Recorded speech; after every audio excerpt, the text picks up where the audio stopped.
Welcome back, everybody, to Let's Play Dragon Quest IX. We have a lot to do in this episode. Remember, last time we collected the 7th and final fig, so now our objective is to return to the Observatory. Now we're going to take care of a few small little things first off.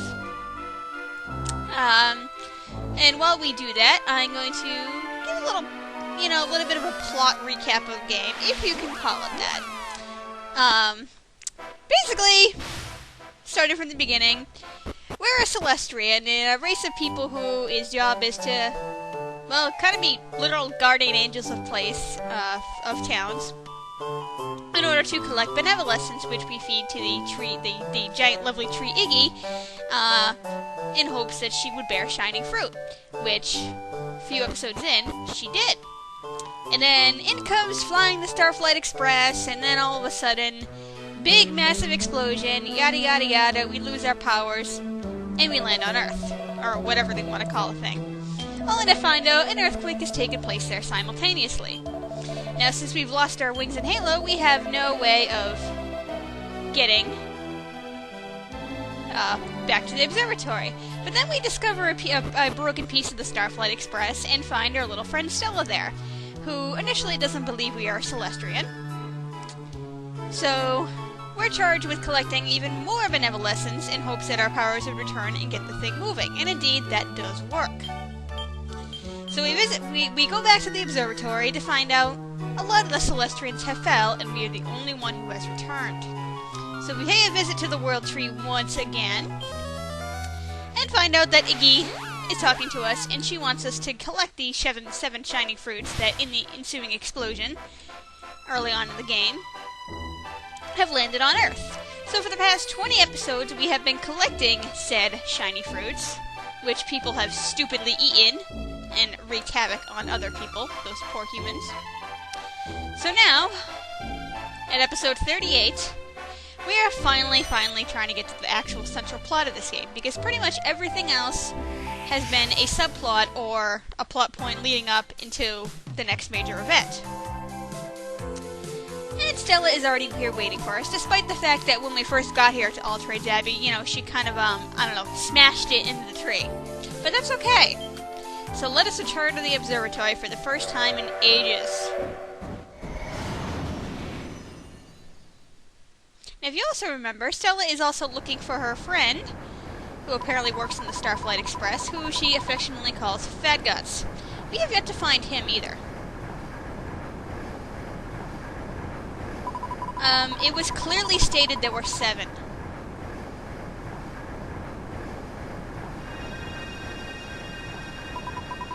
Which just kind of doesn't make sense, because Stella is the one who told us when we collected the 7th fig, yay, we got all 7 figs! Let's go back to the observatory, did she not?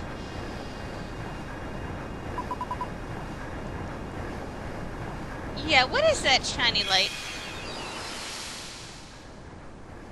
Hey! It's our old master! What happened to you? If you remember, he was one of the people who, unfortunately, did not fall back to Earth, but one of the people who left willingly to come find those who had fallen. And he had not returned to the observatory either. Yes.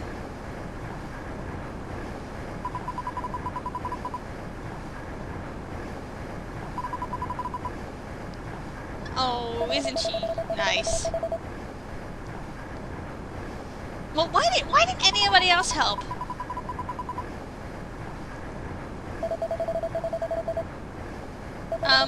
We're on the way there. But, you are our teacher, and technically, I suppose you can. You're the one with wings and all, so I'm guessing you couldn't get back there without the train. Can I please get a thank you for doing it? Oh, he's got great confidence in us.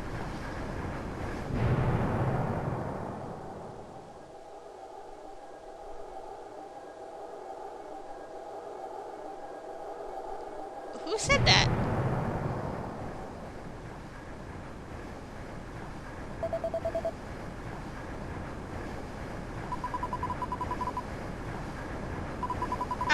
Stella, you might want to, cease and desist doing that, okay? I don't swing that way, okay? Okay? Please.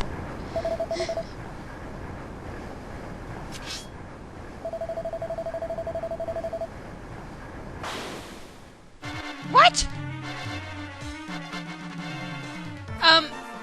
What? What?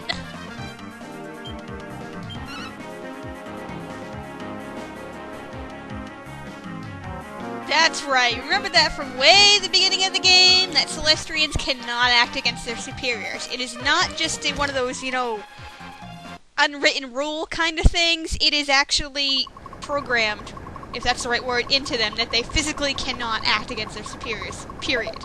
There's no way around this. No matter what you do in that battle, one hit is going to bring you down. Even though that one hit technically didn't kill me.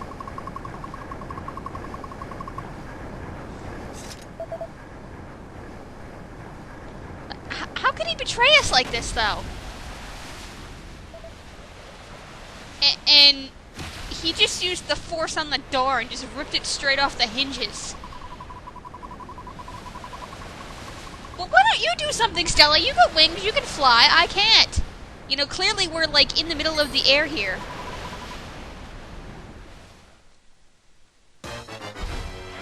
Oh my god.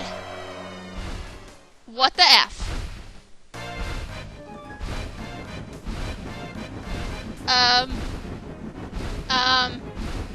Help? Somebody? And that is one creepy looking person.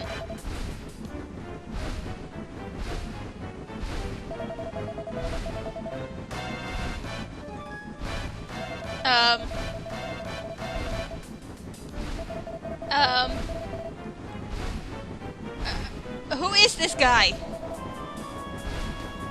Yes, I shoved them in my pants, apparently. Uh-oh.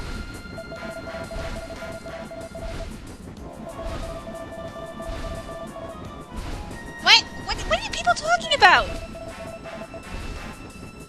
What is going on here?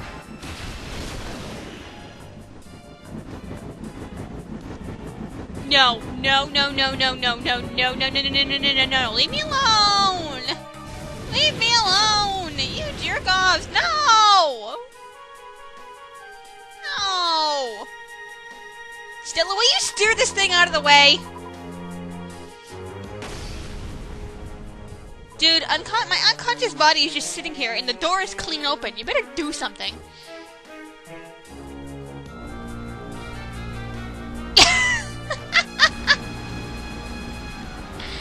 See, Stella? This is why we do something.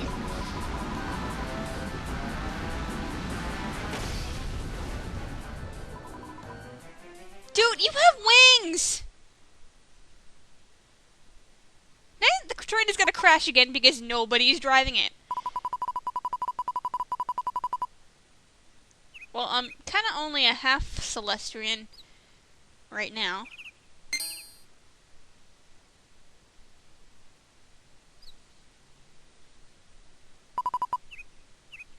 No, I'm just sitting here, not doing anything.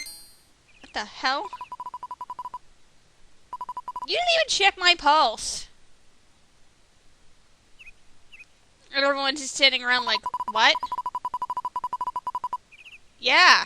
Listen to this kid.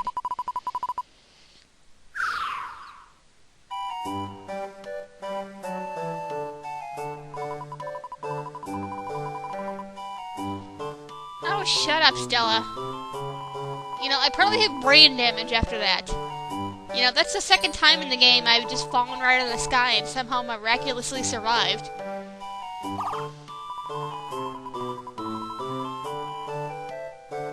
You didn't even look out the door and see it. You're the one that, when it attacked the train, was like, oh, that sounded like a dragon, because you didn't go out and actually look at it. Oh, well. And I suddenly just wake up instantly. And I'm perfectly okay. And you never took my armor off or took the sword away from me or anything. Hi, Wallace.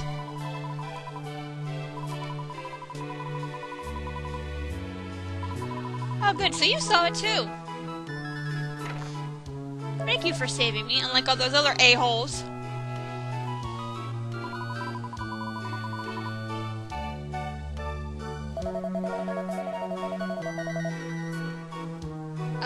Okay.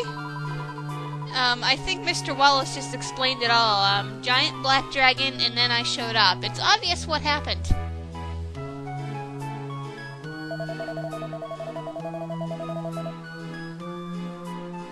You people are jerks. You know, I should have Princess Simona come over here and talk some sweetheartness into you people.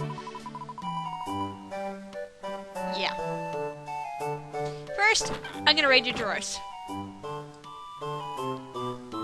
What do you have to say, asshole?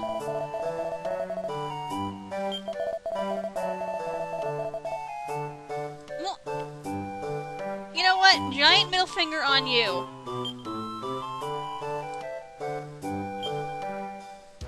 Sweet!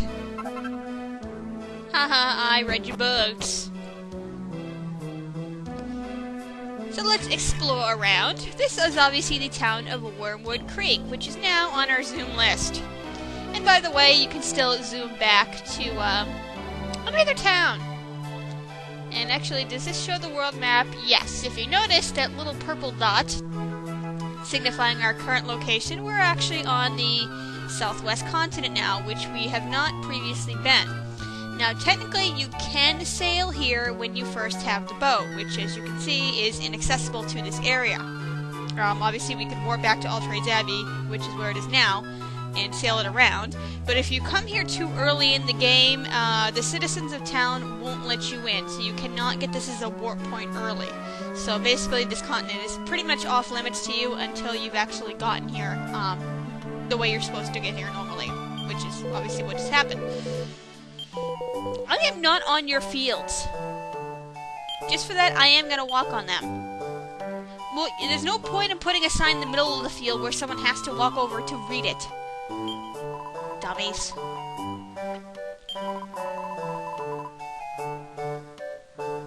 Well, apparently you guys must never trade with other towns, and apparently are entirely self-sufficient then.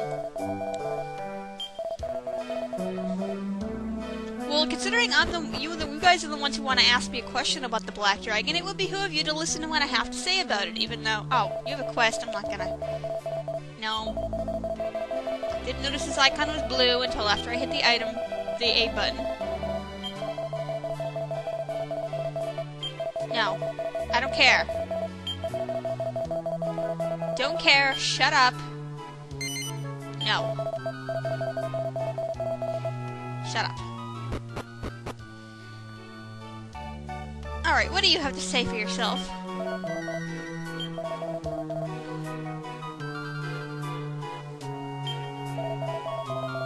Yeah, we all saw the Black Dragon. Yes, we know.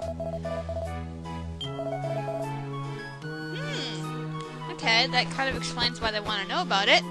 Are they thinking I'm the one who attacked? I am going to raid your treasure, good sir. This is your price for not treating me with more respect. Terrible tattoo. We have a bunch of those. Hello, sir. You're fat.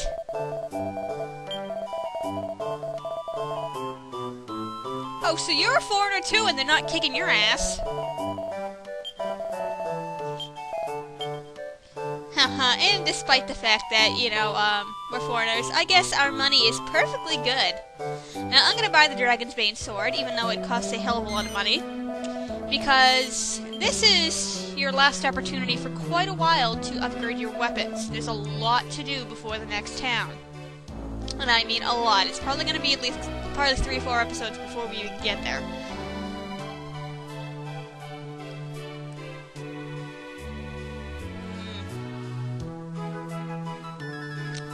Need to conserve my money a little bit here. The next town is also insanely expensive.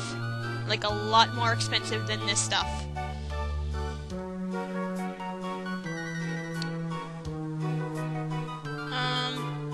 I think I am gonna buy that, yeah. Considering I only have 2 people I equip weapons with, period. Because Josh's staff really doesn't count, because because I didn't have to go outside, dang it. Point of upgrading staves is for higher MP absorption, but when you do crit for damage anyway, this is what we just were, by the way, it doesn't really make that much of a difference in the end. I mean, it does help a little bit, but I'd rather just keep the basic wands for now. Alright, we can get more defense here. Of course, like I said, I have to conserve my money. And I almost was going to use some alchemy to make some money, but I'm gonna wait just a little bit longer. Until I'm really, really poor. That dress doesn't look very flowy to me. That's not cute enough for Josh.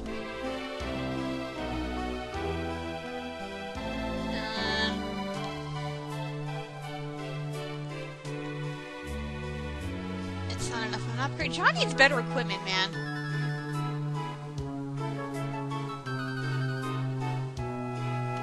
Give something to John with better equipment that isn't gonna... I'll look at the shirts again real quick. Because that's part of the reason why he's getting his butt kicked so much. Eh, we'll give him the shipmate shirt. That sounds good. And it's not too expensive, so... No, I think that's good enough for now. I'm like poor as crap.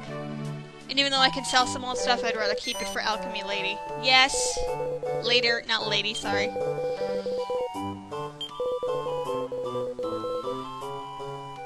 Well, thank you for the helpful advice. Thankfully, you're not a jerk like everybody else. Of course, it really doesn't help that, number one, this game is really stingy with its money, unfortunately, and I know I've said that before, and most of my leveling has come from metal slimes, which are really stingy with the money. So that really doesn't help a lot either. I was, even in my console file, I was always going broke. I mean, I upgraded a lot more than necessary and had to, like, sell, like, everything else I owned to even afford anything, but still. That's the one thing that really annoys me about this game, is the money. They did not balance the money out very well. One of my biggest disappointments. Like, I know money is supposed to be a little bit hard to come by in the beginning, but we're pretty late in the game here, so nobody should be having to struggle in this game that much without having to go out of their way to get money. Yes, we know about the Black Dragon. Shut up about it. Tell me why you're so not interested in foreigners. Shut up. What do people have against me? And it's not even just against me.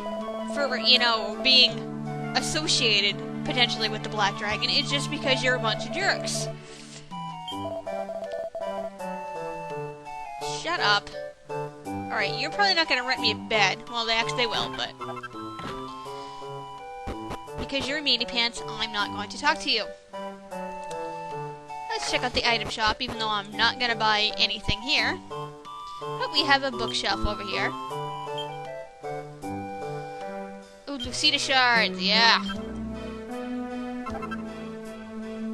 Those things are a pain in the ass to come by and make.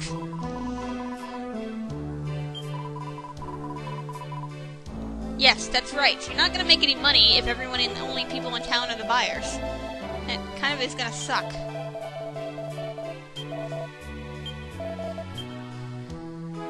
See, at least these townspeople aren't stupid. They're like, no, we need to make business. And we can also buy tangle webs here.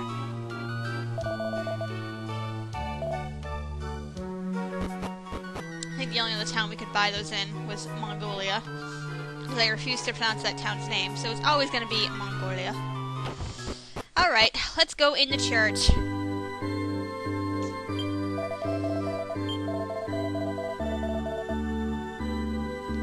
Oh, shut up. Now, this church has a little bit different. Bookshelf. Items that you won't encounter anywhere else. Okay? There's actually quite a lot of those in the game. A ton of items can only be made with alchemy. And a lot more you're required to use alchemy to make something that is needed for another alchemy recipe.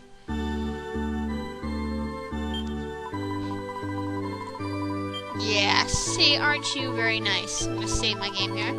And that's right, we have to come here in the evening, so I have to stay at the inn. Poopy. That's gonna suck. Because I don't want to give any more of my money to these jerk-offs.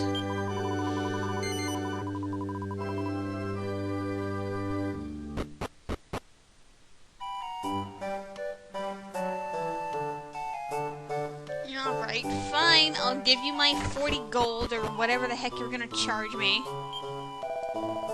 I'll have you know that I'm friends with the people at Stornway. Rest. Don't make the mistake and sleep overnight, because I always do that. Because the menu pops up without any prompting from the A button. Well, you're nice. Alright.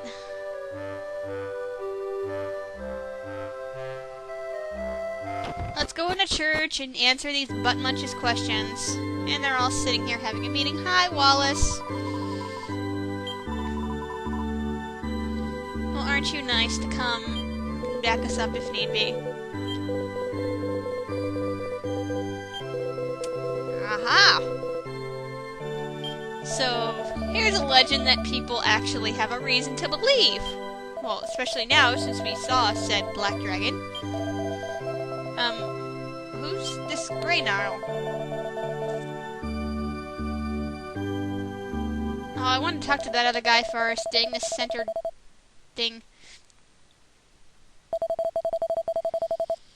Yeah. Well, technically, no, but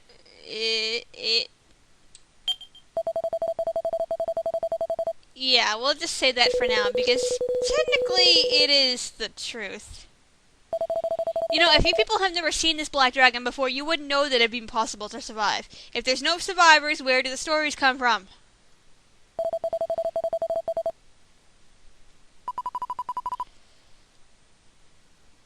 Dude, if I was working with the black dragon, I would seriously raze this town to the ground. So, put that in your pipe and smoke it.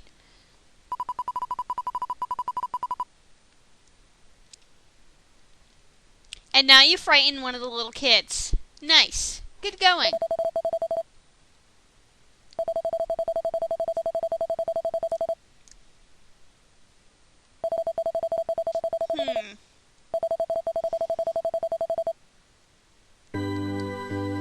Well, he's not kicking us out, he's just asking us to leave? Well, I guess that's not quite that bad.